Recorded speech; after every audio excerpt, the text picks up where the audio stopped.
Hello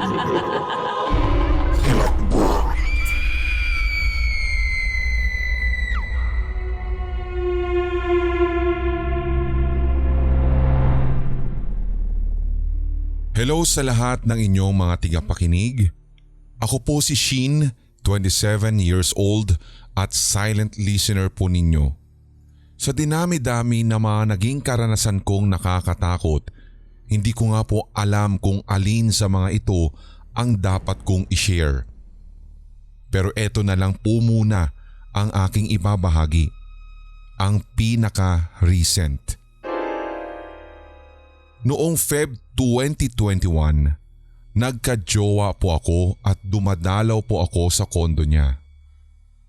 Hindi ko na po i-mention kung saan po ang kondo, pero isa po ito sa mga pinakalumang kondo na sa Pasay. Kung titignan mo sa labas, ang creepy talaga. Although maayos naman ang mga unit na mga naroroon.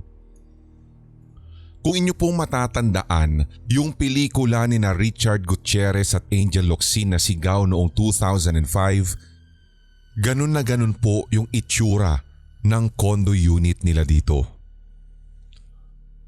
Slightly open po pala ang third eye ko.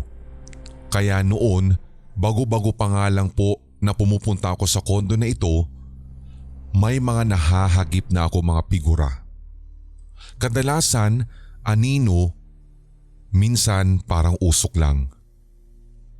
Minsan nga pag bumubukas ang elevator nila, makikita mo na may nag-aabang pero bigla-bigla pong mawawala right in front of your face na parang bula. Sa staircase po ay may anino kang makikita na nakaupo.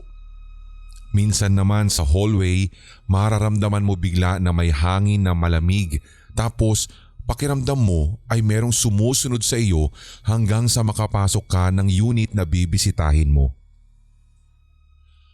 May isang pagkakataon po nang nakauwi kami sa kondo niya ng 2 a.m.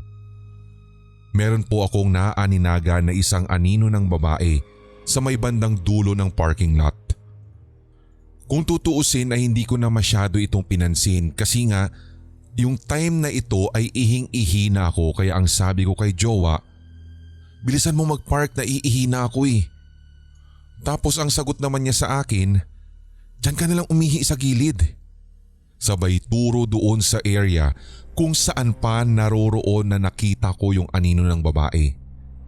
So syempre nainis pa ako noon kung bakit pa kasi siya nagtututuro ng madaling araw at saka ang dugyot naman kung doon ako iihi. Anyway, so hindi ko na lang po pinansin pero nararamdaman ko po talaga na yung anino ng babae ay sumunod sa amin sa loob. Dahil nga sa sobrang pagod ko na rin nung time na iyon, nahiga na rin po ako kaagad after naming maligo. Pero nung papatulog na ako, actually hindi ko rin po sure kung half asleep or half awake pa ako, pero nararamdaman ko yung babae nasa gilid na ng kama namin nakatayo. Hindi ko po kitang-kita ang detalye ng kanyang muka pero nakikita ko po na nakaitim siya. Mahaba yung dress na suot niya at ganun din yung buhok niya pero kulot. Tapos po hinahatak niya yung braso ko at ginigising na para bang gusto niya na samahan ko siya somewhere pero hindi po siya nagsasalita. Tapos ako naman gumising, tumayo pero dinala ko siya doon sa parking lot kung saan ko siya nakita at sinabi ko pang, "Diyan ka na lang ha, huwag ka naman ang susunod sa akin. Wala akong maitutulong sa iyo." Tapos bigla kong naalala nung pabalik na ako sa unit namin sa 11th floor. Hindi ko po alam kung bakit pero naaalala ko po na nag-stairs lang ako noon. At nung nasa upper floor na po ako, actually ay hindi ko rin alam kung anong floor na pero ang dami pong tao na nakaputi at nakaitim.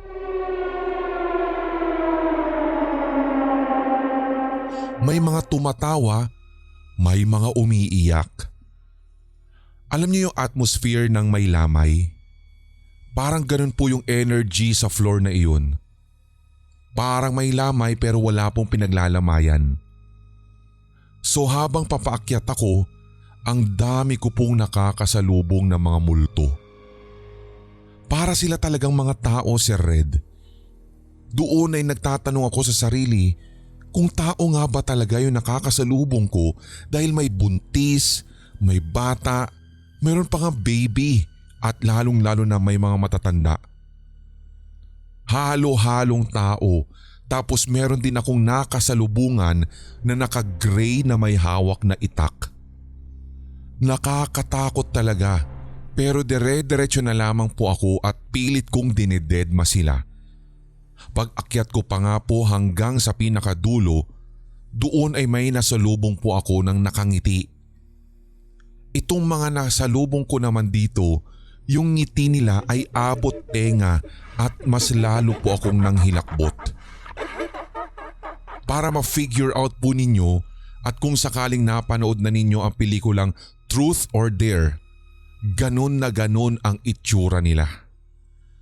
Sobrang nakakatakot at lahat sila pare-pareho ang itsura mula sa mata, sa ulo at nakatingin po talaga sila sa akin. Tuloy-tuloy ako sa paglalakad pero sinusundan nila ako hanggang sa na-realize ko na hindi talaga sila mga tao. Tumakbo na lamang ako papaakyat pero habang tumatakbo ako, believe me Sir Red, naroroon pa rin sila sa mga floor na naaakyatan ko. Para po akong nasa loop na kung saan same floor pa din ako, same na mga muka ang na-encounter ko, pati nga din yung lalaking naka-gray na may dalang itak ay patuloy ko pa rin po na nakakasalubungan.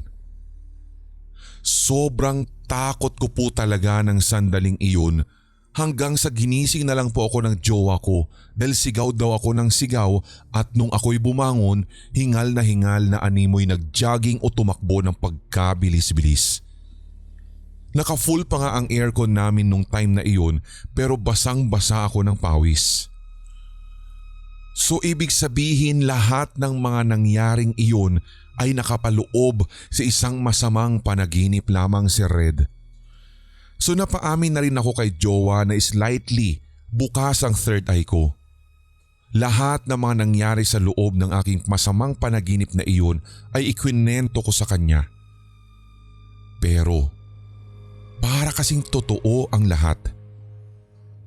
Hindi ko na lang din po iniisip ito masyado nung oras na iyon sapagkat talagang pagod na pagod ang katawan ko. Kaya madali din po akong nakabalik sa pagtulog.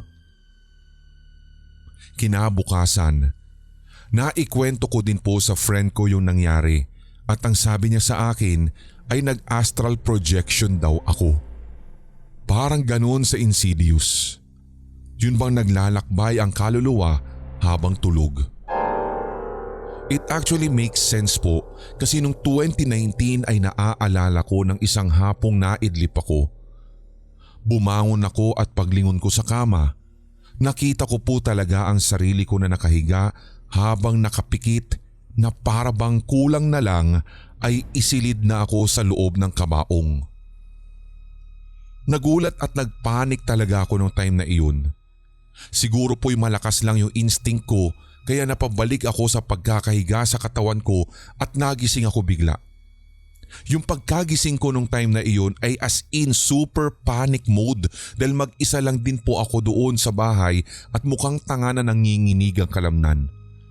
Pati yung mga kamay ko nga po noon ay halos hindi ko na maramdaman na para pong namamanhid kung kaya't uminom na lang ako ng tubig, pinilit kong pakalmahin ang sarili at nung time na mangyari ito ay single pa po ako. But anyway, 2 days after ng masamang panaginip na iyon, na-brought up ko ulit sa jowa ko yung nangyari and by this time, wala naman na po kami doon sa kondo niya. Sa pagkakataong ito, doon naman na kami sa kondo ko sa Taft Vito Cruz.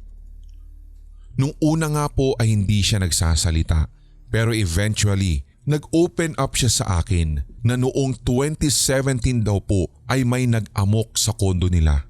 Mabuti na nga lang daw ay wala siya sa kanyang unit nang mangyari ito. Yung sanhi daw po ng pag-aamok ay selos and at the same time adik yung lalaki. Ang nangyari daw Sir Red ay ganito.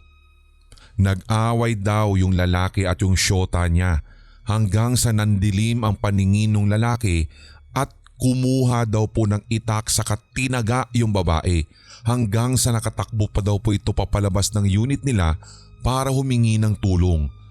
Kaso naabutan daw po siya ng lalaki sa hagdan at natagpas pa nga daw po ang isang bahagi ng kanyang katawan na ayaw ko na pong banggitin. Matapos nito, inihulog daw po nung lalaki yung babae sa staircase matapos mataga ulit. Yung staircase po pala ay paikot kasi nga may malaki pong space sa gitna kaya kung tatalon o ihuhulog ka, kasyang-kasya ka talaga. So nahulog daw po yung babae mula sa 14th floor diretso sa basement. Habang yung lalaki naman ay tila tuluyan nang nawala sa sarili. Nasiraan na daw ng bait dahil doon na nagsimulang mag-amok. So lahat daw po ng makasalubong nito ay pinagtatataga daw niya. Isa nga po sa mga napatay niya ay yung buntis, tapos yung matandang lalaki na sinasabing journalist pa daw, pati nga yung 12 years old na batang babae na kakauwi lang daw galing school ay nadamay. Nakipagpatintero pa nga daw po yung bata dun sa lalaki and unfortunately, nahatak daw po nitong lalaki ang buhok ng kawawang bata at nasaksak.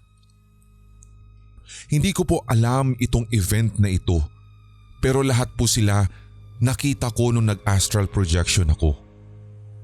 Actually, itong pag-aamok po na ito ay naibalita pa nga po sa TV Patrol at 24 Oras. Nung pinanood ko nga po yung CCTV clip sa balita, yun yung nakita ko po sa pag-astral projection ko na naka-gray shirt na may hawak ng itak at yung lalaki sa CCTV clip sa balita ay iisa. Sobrang kinilabutan po ako at natakot talaga. May isang buwan din po akong hindi nagpunta sa kondo ng jowa ko. Hanggang sa nilakasan ko na lang ang aking loob at nakatungtong po ulit ako sa kondo niya at nasanay na lamang sa mga nagpaparamdam mula sa parking, sa hallway, staircase at maging sa elevator.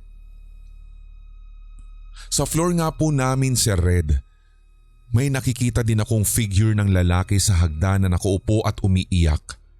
Although hindi po klaro pero parang ramdam ko po na umiiyak siya. May pagkakataon pa nga po na minsan ay makikita ko siyang tatayo mula sa pagkakaupo sa hagdan tapos bigla-biglang mag-fade out. Hanggang sa nai-brought up ko na naman ito kay jowa. Doon ay naikwento din niya na noong 2020 daw, buwan ng Agosto, may tumalon daw doon sa floor na iyon. Problema daw sa pamilya kaya kinitil ang sariling buhay. Sa katunayan Sir Red, itong lumang kondo na ito, every year or every other year, tuwing August, may nangyayari.